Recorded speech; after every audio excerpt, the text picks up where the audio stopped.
بیچاری کئی روز سے دم توڑ رہی ہے، ڈر ہے خبر بد نہ میرے منہ سے نکل جائے، تقدیر تو مبرم نظر آتی ہے ولیکن پیران کلیسا کی دعا ہے کہ یہ ٹل جائے۔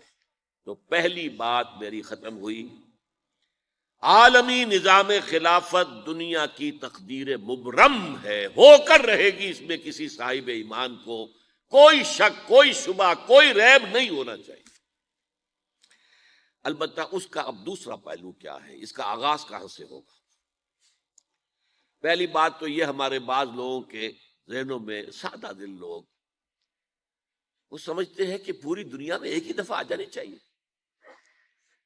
یہ کوئی علاقائی خلافت تو نہیں ہو سکتی، خلافت تو عالمی ہوتی ہے۔ ان سے میں کہتا ہوں عالمی خلافت کب تھی جناب؟ یہ تو نہ خلافت راشدہ میں عالمی تھی، کیا ہندوستان شامل تھا اس میں؟ کیا چین شامل تھا؟ کیا یورپ شامل تھا؟ اور پھر جو خلافت کے نام سے جو ملوکیت چلی ہے، وہ بھی صرف آپ دور بنو امیہ میں کہہ سکتے ہیں کہ وہ پورا عالم اسلام کم سے کم اس کے تحت تھا۔ بعد میں خلافت عباس، بنو عباس میں، اور فاطمیین کی خلافت میں، اور آل عثمان جو ہیں آٹومان ٹرکس کی خلافت میں ٹکڑے تھے، اس سے بکھرے تھے، کوئی مانتا تھا کوئی نہیں مانتا تھا۔ اور سب سے بڑی بات یہ، اگر ایک دم پوری دنیا پر خلافت قائم ہو سکتی تو حضور کے دست مبارک سے ہوتی، لیکن نہیں ہوئی۔ نتیجہ کیا نکلا؟ ایک ملک میں حضور نے قائم کر دی، جزیرہ نما عرب، یہاں خلافت قائم ہو گئی، حضور خلیفہ ہے۔ اس کے بعد آپ کے خلفائے راشدین نے پھر اس کو وسعت دی، شرقاً غرباً شمالاً، 3 کالمز نکلے ہیں فوجوں کے، صحابہ کرام کے، 3 کالمز، ایک ایسٹ ورڈ، ایک ویسٹ ورڈ، ایک نارتھ ورڈ۔ ایک عراق کو فتح کرتے ہوئے ایران میں پہنچ گیا، خراسان تک چلا گیا، ایک شام کو فتح کرتے ہوئے اور پھر سینائی پیننسولا سے ہو کر افریقہ میں داخل ہوا اور اٹلانٹک تک پہنچ گیا، تیسرا سیدھا شمال میں گیا، لیکن یہ زیادہ دور نہیں جا سکتا تھا، کوکیشین ماؤنٹینز آ گئے، کوہ قاف، اس زمانے میں تو یہ یوں سمجھیے کہ امپیسیبل تھا نا، کوہ قاف، لہذا وہاں آ کر رک گیا۔ اب بھی یہ ہوگا، کسی ایک جگہ سے شروع ہوگا پھر پھیلے گا، اس کے سوا کوئی چارہ کار ہے ہی نہیں۔ اگر ہر جگہ پوری دنیا میں ایک ہی وقت میں ہو سکتا تو حضور کے دست مبارک سے ہوتا صلی اللہ علیہ وسلم۔ اب وہ نقطہ کون سا ہوگا، نقطہ آغاز کون سا ہوگا؟ اس میں پہلی بات تو میں نے کہا، جو شک کرے گا اس کا پھر ایمان مشکوک ہے، ہوگا، لازماً ہوگا، گلوبل ہوگا، پوری دنیا میں ہوگا۔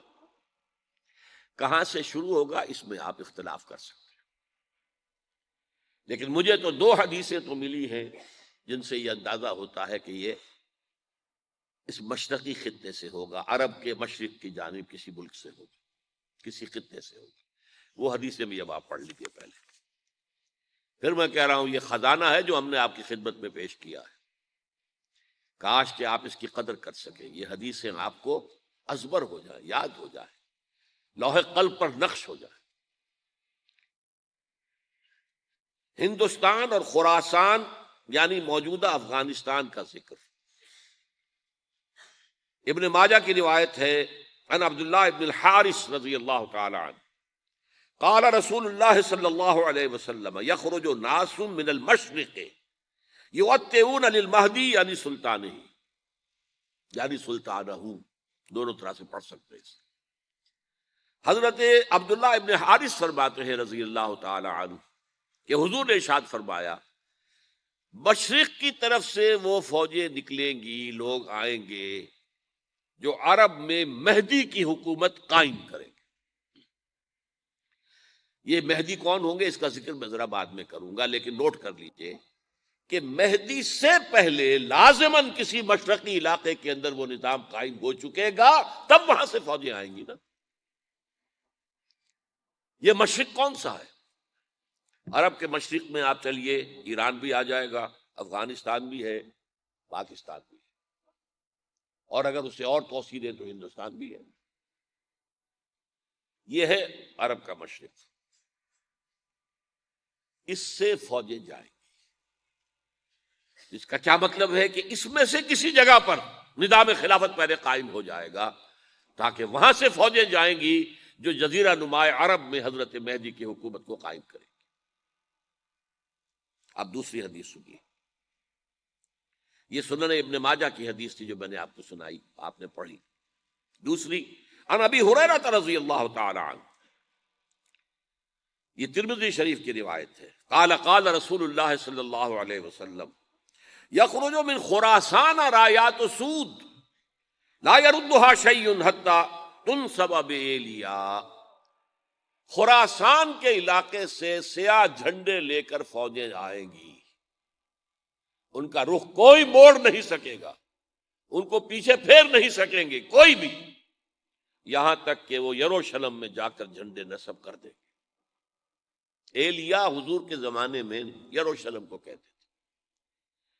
یہ یروشلم تھا جب حضرت سلیمان کی حکومت تھی، اور یہاں پر معبد سلیمانی، ہیکل سلیمانی قائم ہوا، پھر یہ یروشلم ہی رہا ہے تاریخ میں، یہاں تک کہ سن 70 عیسوی میں جب ٹائٹس رومی جنرل نے اس کو گرایا، ختم کیا، سیکنڈ ٹیمپل گرا دیا، اور یہاں سے یہودیوں کو کہا نکل جاؤ یہاں سے، کوئی یہودی باقی نہیں رہا، تب بالکل تہو بالا برباد کر دیا۔ اس کے کوئی 150 سال بعد ہیڈریان، رومن ایمپرر ہیڈریان، اس نے پھر دوبارہ آباد کیا اس شہر۔ 150 سال تک یہ بالکل بنجر اور بالکل غیر آباد پڑا تھا۔ اب ہیڈریان نے جب آباد کیا تو اس کا نام ایلیا رکھا، اب یروشلم نام نہیں تھا، تو حضور کے زمانے میں پھر اس کا نام ایلیا تھا۔ اور اب اس سے کیا معلوم ہو رہا ہے کہ یہ یروشلم مسلمانوں کے قبضے سے اس وقت نکلا ہوا ہوگا، ایک دفعہ پہلے نکلا تھا، سن 1099 عیسوی میں مسلمانوں کے ہاتھ سے نکلا، کروسیڈرز، عیسائیوں نے آ کر اس کو قبضے میں کیا، لاکھوں مسلمانوں کو مارا، قتل کیا۔ اس کو 1187 عیسوی میں واپس لیا ہے۔ کس نے لیا ہے؟ صلاح الدین ایوبی، کرد۔ عرب کھوکھلے ہو چکے تھے، عربوں نے کھویا، واپس نہیں لے سکے، بہت حکومت کر چکے تھے، 400-500 برس کی حکومت کر کے، اور ان کے عیش اور ان کے آرام، اب ان میں جان نہیں تھی کہ وہ واپس لے سکے۔ واپس لینے والا گرم کرد خون تھا، صلاح الدین ایوبی۔ تو گویا کہ اب آپ سمجھئے کہ 88 برس تک عیسائیوں کا قبضہ رہا یروشلم۔ اب 1967 میں یہودیوں نے قبضہ کیا ہے، اور اب 38 برس تو ہو گئے، 88 نہیں تو 38 برس تو ہو گئے، لیکن وہ دور آئے گا کہ اب پھر لیں گے، لینے والے عرب بھی نہیں ہوں گے، خراسان کے علاقے سے فوجیں آئیں گی۔ یہ خراسان کیا تھا؟ ایلیا تو میں نے آپ کو بتا دیا، یروشلم کا نام ہے۔ خراسان اس زمانے میں ایک بہت بڑے ملک کو کہتے تھے، کچھ حصہ پاکستان کا بھی اس میں شامل ہے، کچھ حصہ ایران کا بھی ہے، ایران کے اس حصے کو اب بھی خراسان کہتے ہیں، وہ ایک صوبہ ہے، خراسان ایک صوبہ ہے ایران کا چھوٹا سا۔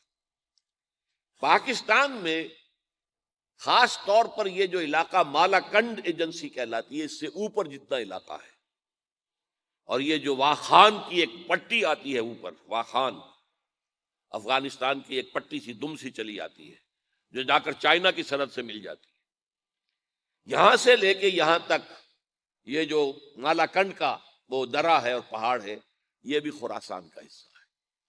باقی تقریباً 2/3 آف افغانستان ساؤدرن حصہ نہیں ہے خراسان کا حصہ، یہ سیستان کہلاتا تھا، یہ خراسان نہیں ہے، لیکن یہ کہ اوپر کا 2/3 آف افغانستان، اور اس کے ساتھ یہ جو عرب، جو اب یہ ترک ممالک آزاد ہوئے ہیں سوویت یونین کی ڈسولوشن کے ساتھ، یہ سارا علاقہ کہلاتا ہے خراسان بزرگ۔